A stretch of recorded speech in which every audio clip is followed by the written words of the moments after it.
Tig, third best friend, I'm so sorry. My years had a lot of ups and downs, but this is definitely an up, I would say. It's definitely an up. Thank you, you nodded, thank you, I needed that, thank you. Another up is that I recently got engaged. Thank you.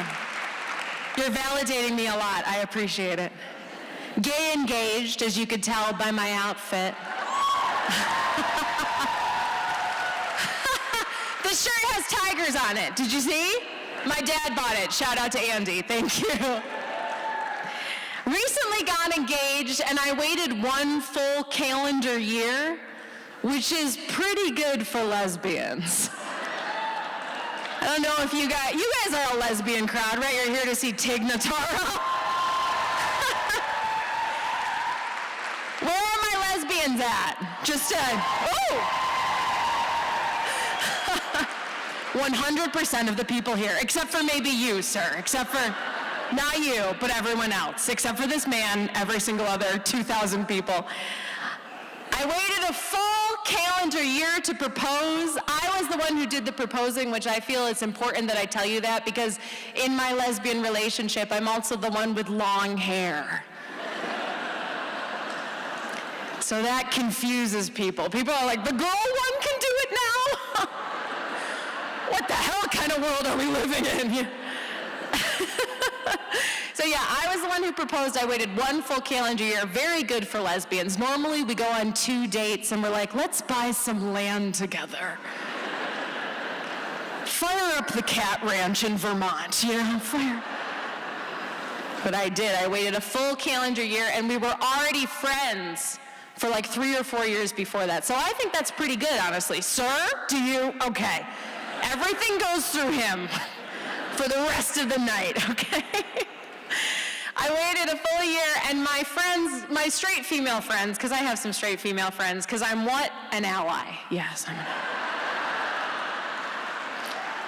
I'm marching in the St. Patrick's Day parade. Right along with them, baby. I'm like, you should have rights. Not that many, but some. 2, I'd say 2. Some of my straight female friends were very concerned. My one friend was like, oh, well, I'm happy for you, but you've only been dating for a year. Do you feel like you really know this person, right? And I was like, that's valid, because I think for straight women, you need to wait like 5 or 6 years to be like, is this man going to chop me into pieces?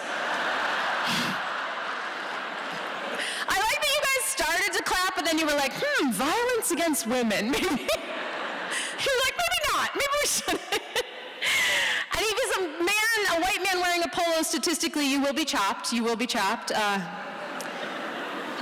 was recently on the road, and I told that joke in a comedy club, and the man in the front row laughed so much.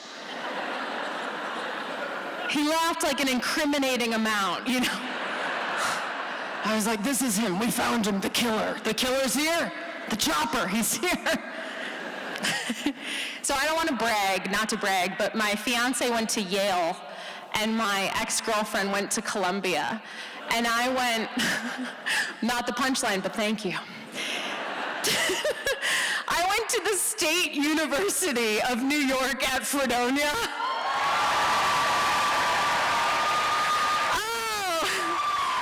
New York. I'm just pulling in Ivy League puss. I don't know how. It's probably the tiger shirt, I would assume, and the charisma. I don't know. What'd you say? Fred Fest. Let's not talk about it. A woman was lit on fire. Don't bring that up. The thing is, I went to SUNY Fredonia, and I got a degree in theater and creative writing, the 2 most lucrative fields.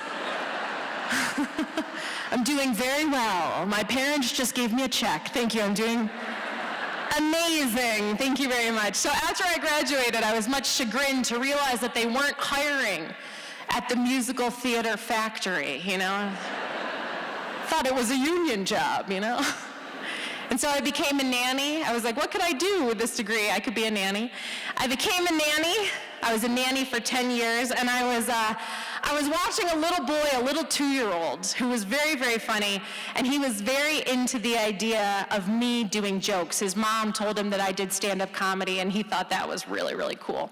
So he wanted to tell me a joke. So one time, it was dark, he was supposed to be taking a nap. He popped up in the darkness, right? I see him on the monitor, a demon in the night. And he's like, come here. And I was like, what? I go up to his room, I think he's ill, he's fine. He says, knock, knock. Say, oh, okay, who's there? He says, very close to my face, you guys, in the dark, he says, teeth. Oh, interesting, okay. Bold choice. I said, teeth who? And then he licks his finger and touches it to the side of my cheek for comedic effect, I guess. And he says, aren't you glad I didn't say Madelein?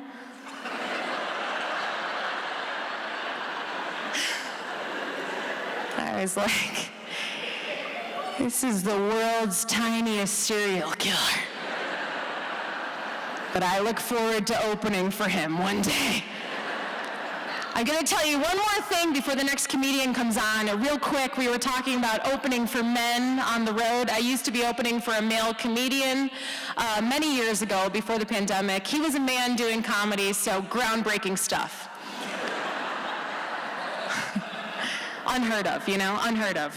A pioneer, if you will. And at one point, he wanted to share his thoughts and opinions with me. And he was like, Madelein, I just got to tell you, I think you're funny, but if you were my wife,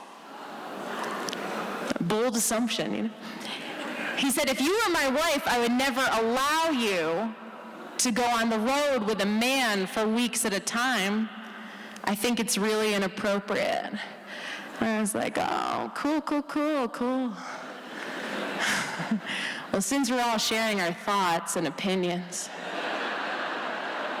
since this is clearly a safe space, if you were my husband, I would kill myself.